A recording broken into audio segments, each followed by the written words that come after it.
اللهم صل وسلم وبارك عليك يا حبيبي يا رسول الله. ازيكم متابعيني عاملين ايه؟ يا رب دايما تكونوا بخير.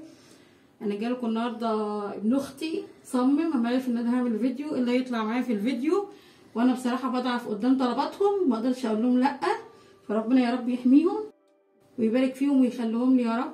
فالنهارده يا جماعه انا جايلكم باكله جميله، هي فلسطينيه اصلا مش مصريه، بس احنا المصريين بنحط اللمسات الجميله بتاعتنا.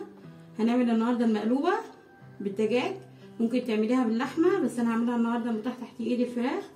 فمعايا وركين كده مقطعاهم قطعتين، كل ورك قطعتين، ومتبلاهم ببصله مبشوره وملح وفلفل قبلها بساعتين. ومعانا بتنجان، اساسها البتنجان، ومعانا بطاطس هقطعها بالطول ده قدام حضراتكم. وعشان تطلع مظبوطه معانا يا جماعه، تنزل صبه كده، ما تيجي تقلبها بالحله تنزل صبه كده قطعه واحده.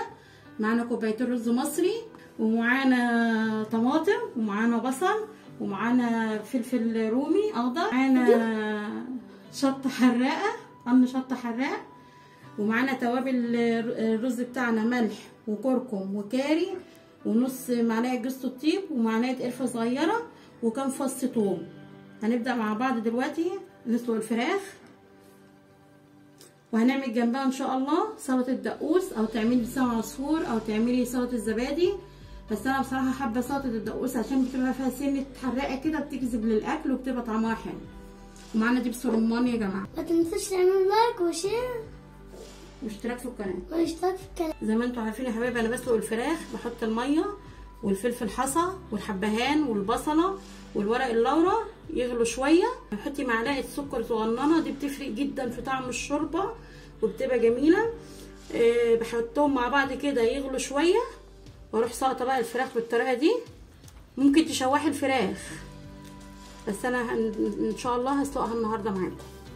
هنغطي عليها يا جماعه تاخد لها غلوتين، ارجع لها تاني. البطاطس هعملها شرايح بالطول كده طوليه، شرايح طوليه كده. نقي البطاطس الدورة. عايزه اقول حاجه. اتفضل قول حاجه. اعملوا ماكل خالتي حبيبتي. لا هنبتدي بقى ما بالبتنجان. تنسوش اللايك. هنبتدي بالبتنجان يا جماعه، نقطعه. الخضار ده ممكن تشويه في الاير فراير عشان تبقى خفيفه وحلوه، ممكن ما عندكيش اير فراير تشويه على الشوايه على الجريلا. نقطع البتنجان مع بعض كده زي ما حضراتكم شايفين، شرايح طوليه برضو بالطريقه دي كده. البتنجان يا حبايبي قطعناه شرايح طوليه كده. هنرش عليه بقى رشه ملح، نسيبه ينزل ميته، يقوم ما يشربش زيت معانا في القليه، ما يشربش زيت كتير. على ما ينزل ميته نكون قطعنا بقيه الخضار معانا. حاطين الزيت يا حبايبي اللي هنقلي فيه الخضار معانا اهو. هننزل بالبصل الاول تحمير خفيف، ما اديش لون قوي، بس انا نزلت بالبصل الاول عشان كل الخضار ياخد ريحه البصل، يبقى الخضار كله متطعم بطعم البصل. اديله بس تشويحه خفيفه كده.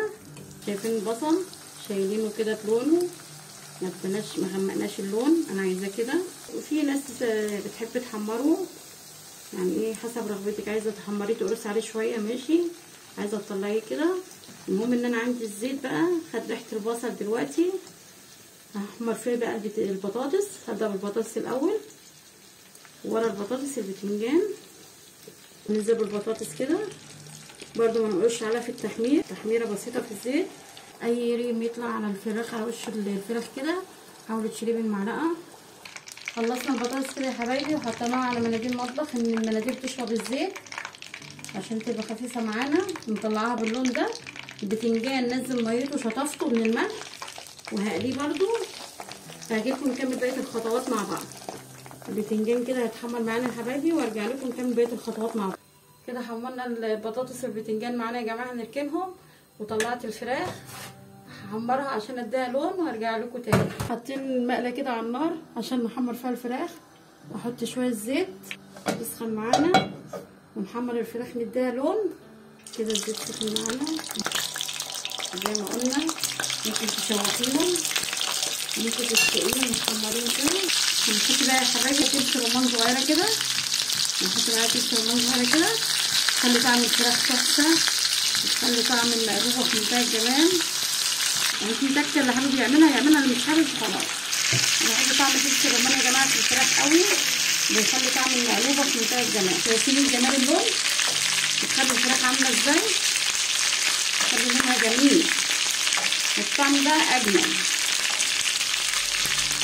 جربوا الوصفه هتعجبكم. دلوقتي هنشيل الفراخ من على النار، هنشوح كوبايتين الرز مع بعض، شويه زيت كده، زيت بس يسخن معانا ونروح نازلين بالرز تشويح. نزلنا بكوبايتين الرز اللي احنا غسلينهم، قلنا رز مصري، عايزه تعملي برز بسمتي حسب راحتك. معلقه توابل الرز، معلقه صغيره ملح، نص معلقه كركم، معلقه كاري، نص معلقه جوز الطيب، معلقه قرفه صغيره. هنحط التوابل دي كده ونشوح الرز، تشوحيه على قد ما تقدري. قلنا كذا مره قبل كده ان التشويح ده كل ما تشوحي بتخلي طعم الرزايه جميله ومفلفله، والتوابل دي بقى بتديله لون في منتهى الجمال، وريحه القرفه بتبقى جميله. شوحوا يا حبايبي كده وارجع لكم الرز بقى حله المقلوبه مع بعض. كده جهزنا مقاديرنا معانا يا جماعه. البصل ادينا له تحميره خفيفه، والبطاطس نفس النظام، وقلينا البتنجان بالشرايح الطوليه كده، والفراخ سلقناها وحمرناها بمعلقه دبس رمان، ومعانا شرايح طماطم، ومعانا فلفل وقرن فلفل حراق حسب رغبتك. هنرص دلوقتي يا حبايبي الصينيه معانا والرز بنشوحه. هنحط شرايح الطماطم كده معانا يا جماعه تحت. انا حابه الخضار يتحط تحت عشان بهريز الفراخ تنزل على الخضار تطعمه. ممكن تحطي جزر، شرايح جزر برضو تقطعيها وتحمريها. اخواتنا الفلسطينيين بيحطوا الزهره دي عباره عن عندنا هنا بنقول عليه القرنبيط. متاح تحت ايدك حطي، مش متاح خلاص. هنحط البطاطس كده عشان ان الخضار دوت هيشرب من بهاريز الفراخ. نرص الحله مع بعض كده. نحط البتنجان بالطول زي ما حضراتكم شايفين كده معايا. وقلنا عايزه تحطي جزر حطي، عايزه تحطي قرنبيط حطي. نحط البتنجان بالطريقه دي، عشان كده عملنا شرايح طوليه عشان يبقى جايب حيطان الحله. ونسيت اقول لكم يا جماعه، اما نيجي نعمل المقلوبه منعملهاش في حله كيرف. يعني ايه كيرف؟ يعني ما يكونش مبجعه، بمعنى يعني بالعاميه كده زي ما بنتكلم، تبقى مبجعه، تبقى نازله صبه واحده كده، عشان لما نيجي نقلبها تقلب معانا ان شاء الله، وربنا يسهل تطلع مقلوبه. نحط قطع الفراخ كده. قلنا برضو متاح عايزه تعمليها بلحمه اعملي، هي بتتعمل بلحمه ماعز، بس احنا ايه نعمل بالدجاج. ننزل كده بالبصل زي ما حضراتكم شايفين، الفلفل الرومي معانا كده. نحط شرايح البطاطس، حاولي تضغطي بقى وانت بترصي زي ما حضراتكم شايفين. رصيناها كده مع بعض بالطريقه دي. الرز انا مشوحاه انزل بيه، ريحه القرفه جميله بتديله ريحه حلوه. ووزع الرز كده، اضغطي. جبت معلقه كده ونضغط على الرز، حاولي نزلي فيه كده تضغطيه عشان لما تيجي تقلبيها تبقى ما شاء الله ماسكه متماسكه معانا وما بتتقلبش يا جماعه خالص. انت بس بتشوفي الرز من على وش كده اذا كان استوى. لو عندك عزومه ممكن تجهزيها كده وتركنيها على التسويه، تبقى كل حاجه جاهزه معاكي كده، تبقى طبق شكله حلو بصراحه. نحط كده 3 فصوص ثوم او 4 يدي ريحه، وقرن الفلفل الحراق ده على الوش.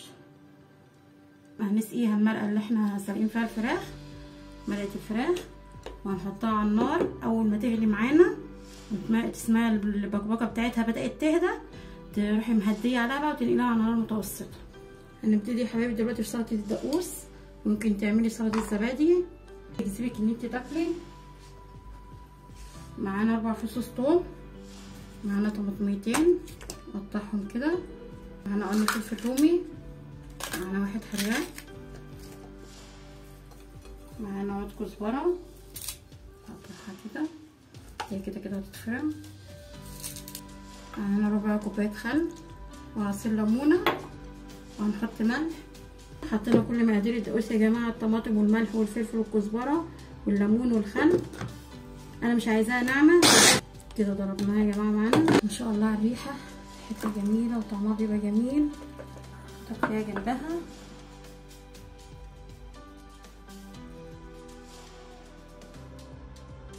كده. المقلوبه جاهزه معانا، عشان كده بقول لو عندك عزومه عندك حاجه ممكن تجهزيها وتركنيها ويبقى صنف عدة من كذا صنف اللي بتعمليه. نسقي الشوربه كده بالراحه. بسم الله ما شاء الله اللهم بارك. كده سقينا الشوربه يا حبايبي. الكام فص توم دول بيدوها ريحه جميله جدا. اول ما نسمع بقى ان هي بتغلي وتبقبق معانا نديها بقى نار هاديه ونسيبها بقى على النار المتوسطه دي على ما تستوي معانا، ما تتقلبش، ما نقعدش نقلب. كده يا حبايبي عملنا المقلوبه. شايفين المقلوبه وجمالها ما شاء الله اللهم بارك. شوف بس انا الشطه على جنب. سموا الله يا حبايبي معايا كده احسن انا حاسه ان قلبي اللي هيتقلب مش هي اللي هتتقلب. انا يا جماعه جربت صواني كتير عشان اقلبها لحد ما لقيت الطبق ده اللي ينفع ان هي تتقلب فيه، لان كل الصواني الايد حايشه فيها، فلازم ان الطبق يبقى عليها كده على طول عشان تتقلب. فسموا الله معايا كده. نقول بسم الله الرحمن الرحيم. ربنا يستر. بسم الله الرحمن الرحيم. زي ما حضراتكم شايفين كده. نسمي الله يا رب تطلع مقلوبه. بسم الله. ريحتها جميله وريحتها حلوه. الفراخ اهي يا جماعه، ميزتها ان هي الخضار كله في حله واحده. نزوق وشها كده شويه كزبره خضر نكسر اللون بس. يعني ما شاء الله انت لما خضار البيت كله ما شاء الله حاطاه في حله واحده وجميله وبالف هنا وشفا. واتمنى ان انتوا تجربوها. يا رب الفيديو ينول اعجابكم. متنسوش تعملوا لايك وشير وتشتركوا في القناه. اشوفكم في فيديو جديد ان شاء الله.